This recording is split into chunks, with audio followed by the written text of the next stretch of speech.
Okay, we got a beautiful 1970 Chevelle 454. Not too many of those around even back then in the day. You see a lot of Chevelles, but not 454. You see the 307.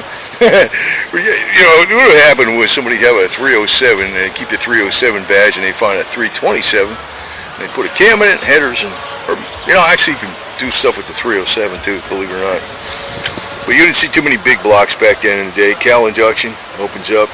Because really, if the hood scoop is coming in this way, it looks really badass, but really what happens is the air comes up and it goes over the hood scoop.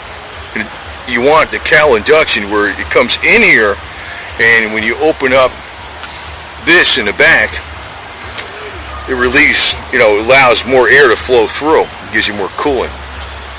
That's, even though you would see a big scoop in the front a lot of times, unless it was way the hell up there where you're blocking the driver vision. So, and we got a 4-speed, probably the, Muncie M21 or something. I don't know what the hell would be in there. Probably M22 probably M22. But nice year. 73 to start getting screwed up. 71, 72, 68, 69. They're all good. 64 up. Chevelle 64 up to 72. This is 1970. So, very nice. But you didn't really see too many big blocks back then. I'll tell you that truth. Back in the day. But pretty much everybody was, the stock motor was never stock.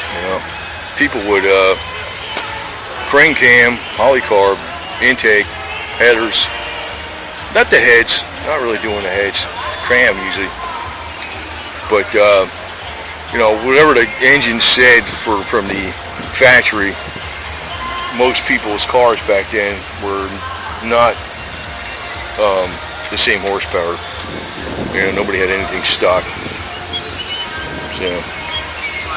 So even a 327 might be putting out, that was from the factory putting out, 250 horse, might be putting out well over 300 horse, easy, just with a few mods.